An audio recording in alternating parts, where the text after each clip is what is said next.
Shalom, selamat pagi Bapak Ibu Saudara-saudara yang dikasihi Tuhan. Anugerah Tuhan selalu melimpah di dalam kehidupan kita. Kita boleh mensyukuri kasih dan rahmat Tuhan yang boleh dinyatakan dalam kehidupan kita, sehingga kita kembali diperjumpakan di dalam Renungan Harian Toraya edisi Jumat 26 Agustus 2022. Pertolongan kita adalah dalam nama Bapa dan Anak dan Roh Kudus. Kasih karunia dan damai sejahtera dari Allah kita menyertai kita sekalian. Amin. Firman Tuhan yang akan kedengaran bagi kita pada pagi hari ini terambil dari kitab Yeremia pasal 12 ayat 1 sampai 13. Mari kita berdoa. Bapa yang baik, terima kasih atas kasih dan penyertaan-Mu bagi kami semua. Pagi ini kami boleh diperjumpakan satu dengan yang lain untuk boleh bersama-sama menikmati persekutuan dengan Tuhan. Firman-Mu yang akan kedengaran di tengah-tengah kami, kiranya Engkau memberkati. Biarlah Roh Kudus senantiasa berkuasa dalam hati dan pikiran kami, sehingga kami boleh fokus pada kebenaran firman Tuhan dan kami dimampukan untuk melakukannya dalam kehidupan kami. Ampunkan setiap dosa dan kesalahan kami datang kepadamu di dalam Anak-Mu Yesus Kristus, itulah Tuhan dan Juru Selamat kami yang hidup. Amin. Yeremia pasal 12 ayat 1 sampai 13 firman Tuhan, keluhan Yeremia dan jawab Allah. Engkau memang benar ya Tuhan, bila mana aku berbantah dengan Engkau. Tetapi aku mau berbicara dengan Engkau tentang keadilan. Mengapa kamu curi hidup orang-orang fasik, sentosa semua orang yang berlaku tidak setia? Engkau membuat mereka tumbuh dan mereka pun juga berakar, mereka tumbuh subur dan menghasilkan buah juga. Memang selalu Engkau di mulut mereka, tetapi jauh dari hati mereka. Ya Tuhan, Engkau mengenal aku, Engkau melihat aku, dan Engkau menguji bagaimana hatiku terhadap Engkau. Tariklah mereka keluar seperti domba-domba sembelihan, dan khususkanlah mereka untuk hari penyembelihan. Berapa lama lagi negeri ini menjadi kering, dan rumput di segenap padang menjadi layu? Karena kejahatan penduduknya, binatang-binatang dan burung-burung habis lenyap, sebab mereka telah mengira ia tidak akan melihat tingkah langkah kita. Jika engkau telah berlari dengan orang berjalan kaki, dan engkau telah dilelahkan, bagaimanakah engkau hendak berpacu melawan kuda? Dan jika di negeri yang damai engkau tidak merasa tentram, apakah yang akan engkau perbuat di hutan belukar sungai Yordan? Sebab saudara-saudaramu dan kaum keluargamu, mereka sendiri juga berbuat hianat terhadap engkau. Mereka juga bersama-sama di belakangmu. Janganlah percaya kepada mereka, sekalipun mereka berkata manis kepadamu. Aku telah meninggalkan kediamanku, telah membuangkan negeri milikku. Aku telah menyerahkan buah hatiku ke dalam tangan musuhnya. Negeri milikku sudah menjadi seperti singa di hutan bagiku. Ia mengeraskan suaranya menentang aku, sebab itu aku membencinya. Negeri milikku sudah menjadi seperti burung belang bagiku, burung-burung buas mengerumuninya. Ayo, kumpulkanlah segala binatang di padang, bawalah untuk menghabiskannya.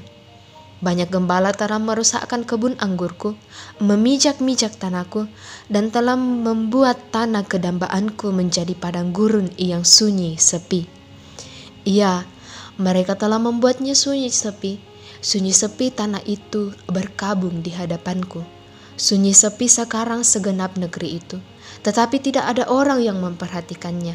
Para pembinasa telah datang melintasi segala bukit gundul di padang gurun, sebab pedang Tuhan mengamuk makan dari ujung negeri yang satu ke ujung yang lain. Tidak ada damai bagi segala yang hidup. Mereka telah menabur gandum, tetapi yang dituai adalah semak duri. Mereka telah bersusah payah, tetapi usaha mereka tidak berguna. Mereka malu karena hasil yang diperoleh mereka akibat dari murka Tuhan yang menyala-nyala. Demikianlah firman Tuhan, berbahagialah kita semua yang boleh mendengarkannya dan melakukannya dalam kehidupan kita. Amin. Dari bacaan kita diberi satu tema, yaitu jangan cemburu terhadap orang jahat. Jangan cemburu terhadap orang jahat, atau da'ammu pangimburu itu kadake. Kita sering mendengar orang berkata, mengapa orang baik itu cepat mati? Mengapa bukan orang-orang jahat?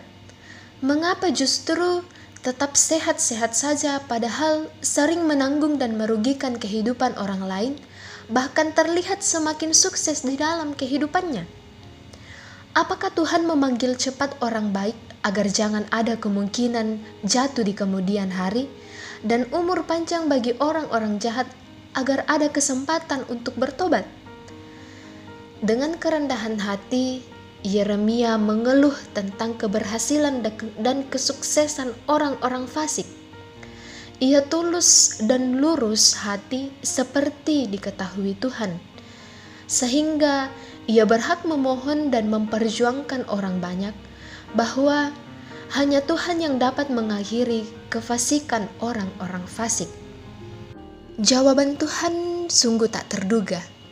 Yeremia justru harus lebih siap lagi menanggung penderitaan batin, yakni dihianati keluarga, dan masalah semakin berat untuk beberapa saat lagi.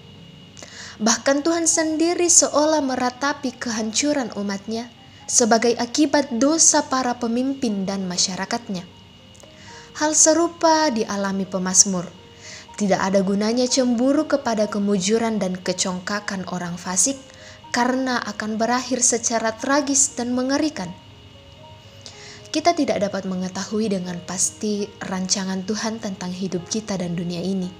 Yang pasti bahwa Allah mengasihi dunia ini dan kita sebagai orang percaya menjadi orang istimewa. Dalam iman kita memiliki kepastian pemeliharaan dan tuntunan Tuhan yang berlaku atas hidup kita. Dia menghendaki kita memuliakan Dia sambil menikmati berkat-Nya, sekaligus memperjuangkan kehendak-Nya di dunia sambil menanti penggenapan-Nya bagi kita dan dunia ini. Terpujilah Tuhan. Amin. Mari kita berdoa. Ya Bapa, kami tahu bahwa di dalam kehidupan kami tidak mengerti, bahkan kadang kami tidak mengetahui bagaimana rancangan-Mu di dalam kehidupan kami. Tetapi Engkau selalu mengajarkan kami bahwa kami harus meyakini Tuhan betul-betul mengasihi kami di dalam kehidupan kami, senantiasa memelihara dan menuntun kami. Kami selalu mengimaninya, dan kiranya ya Tuhan, Engkau selalu kami permuliakan di dalam kehidupan kami. Kiranya jauh daripada kami kecemburuan terhadap orang lain, karena Tuhan punya rancangan yang terindah bagi kami pribadi lepas pribadi. Berdoa bersama jemaat Tuhan yang di dalam pergumulan oleh karena sakit penyakit. Tuhan tolong mereka, Tuhan jamah tubuh mereka ya Tuhan, sehingga melalui makanan, minuman, obat-obatan, para tenaga kesehatan, lawatan tangan keluarga, itu boleh menjadi saluran kesembuhan bagi mereka ya Tuhan. Yang sedang bergumul oleh karena berbagai hal, Tuhan tolong dan kuatkan mereka. Biarlah mereka boleh melalui semuanya itu bersama-sama dengan Tuhan. Bagi orang tua kami di dalam masa tua mereka, Tuhan jaga dan peliharakan mereka, agar di dalam menjalani masa tua, mereka tetap berpengharapan hanya kepada Tuhan. Senantiasa Engkau berikan kesehatan, hikmat, kekuatan di dalam menjalankan setiap tugas dan tanggung jawab yang Engkau embankan bagi kami semua ya Tuhan, baik itu di dalam keluarga kami, pekerjaan, pendidikan, pun di dalam pelayanan kami ya Tuhan. Biarlah segala sesuatunya kami kerjakan, kami jalani sesuai dengan kehendak Tuhan. Seluruh kegiatan kami pada hari ini kami serahkan ke dalam tangan pengasihan Tuhan. Roh Kudus senantiasa membimbing dan menyertai kami. Ampunkan setiap dosa dan kesalahan kami. Terima kami yang datang bermohon kepadamu. Di dalam anakmu Yesus Kristus, itulah Tuhan dan Juru Selamat kami yang hidup. Amin. Mari kita terima berkat dari Tuhan. Kiranya Allah mengasihani kita dan memberkati kita. Kiranya Ia menyinari kita dengan wajah-Nya dan memberi kita damai sejahtera.